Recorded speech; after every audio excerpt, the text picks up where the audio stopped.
will not say who I am. I will not say what position I held that allowed for me to be aware of the information I'm about to share. Suffice to say, I don't hold it anymore.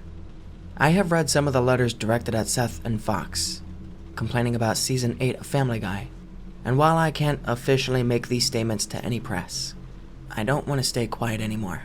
Many people feel that Season 8 was just off, in an odd sort of way. For anyone who took note of Season 8 of Family Guy, for the specific reason of elevated graphic violence, I wanted to say this. Seth MacFarlane was going through a lot during the times that these episodes were written and produced. He was heavily involved in writing the episodes alongside series writers, several of which made comments later regarding his apparent state of mind during writing sessions. However, more recently, when looking for corroborators, my ex-coworkers denied Seth being as involved as he was, as well as Steve, who I'll explain in a bit. A number of scenes did generate a certain amount of negative viewer response. Peter's head getting crushed between two logs, for instance. But I would like to point out that these images were no more graphic than the things you might see on other adult cartoons. In addition, there has been blood and gore in the series before. Typically, it's just more spread out over the season. However, if you did feel that such imagery was out of place for the series, you were right.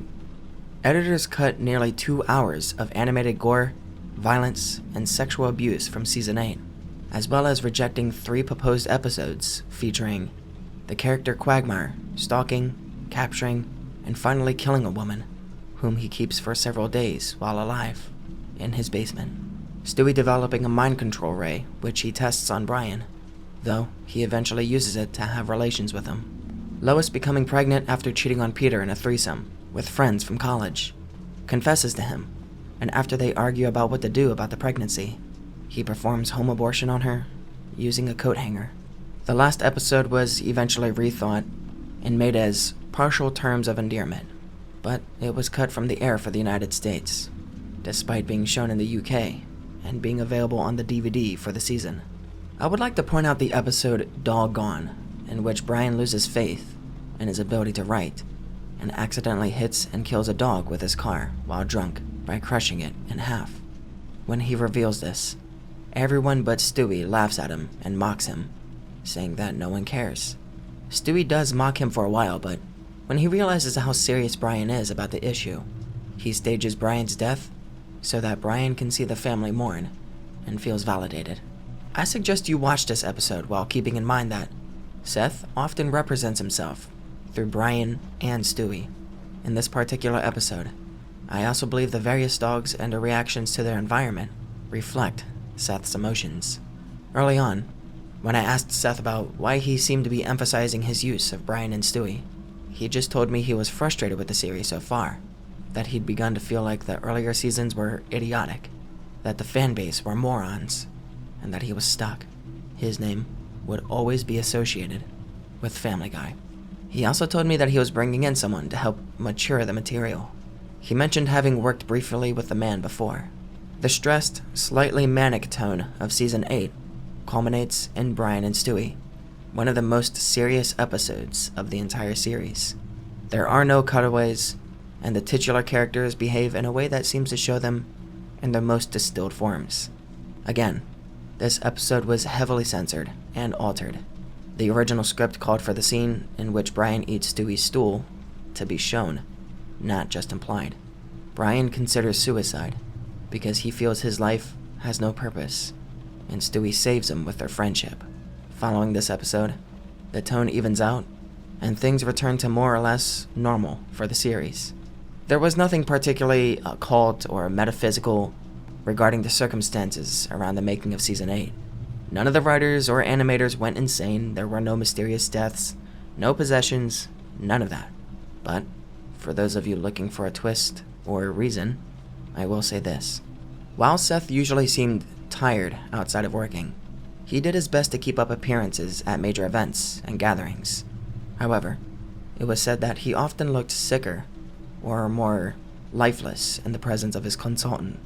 I assumed this was the man that Seth had mentioned to me early on, and was reluctant to say no to suggestions that said consultant, whom I will call Steve, would make. From what I've gathered, he didn't really start making suggestions during sessions until around episode 3, but he was talking to Seth in private about the series. He was silent for some time, almost absent aside from just sitting in, and then began to converse more actively with Seth and the co-writers by the middle of the season. While those who had to deal with Steve did usually seem irritated or perturbed by his presence, he did have some connections. Dwayne Johnson's brief appearance in episode 10 was attributed to Steve, and I was told Mr. Johnson, when jokingly asked by one of the crew on set about how he got asked to do the scene, commented that he was only there because he owed a favor to Steve. He acted uncomfortable at the time, and even during filming the short. It was done in one take, and he was not asked to do it a second time.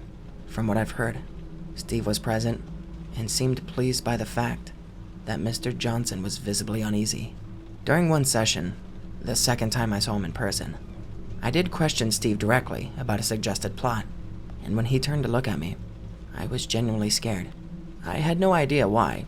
He had never once threatened, swore, or made a personally violent move. I suppose it was the series of ideas regarding violence and gore he pitched to Seth. I should mention that when others did protest suggested violence, Steve would typically switch to sexual themes, racism, mental retardation, or just withdraw altogether until he could work in one of his themes again.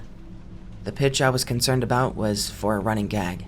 The question I asked was something along the lines of, "I think what we're doing may be too much for one episode," which was April and Quahog.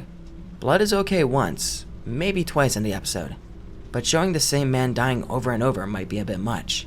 The gag being pitched was that Peter, at various points in the episode, runs over the same man who, despite being whole and alive every encounter, is increasingly mauled every instance, with a different reoccurring character running over and screaming that the man was dead.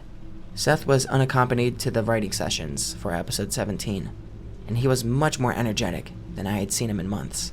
He was almost celebratory, and it shows. He picked some of his favorite musical numbers from the series, cut or not, for the end of the episode, the plot of which seemed to have been a symbol for his own self-redemption. I have been unable to track Steve down since, to find out more about him.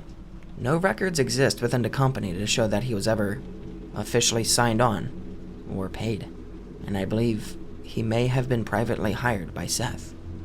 For what reason? I have no idea. I'm just glad to know he's gone.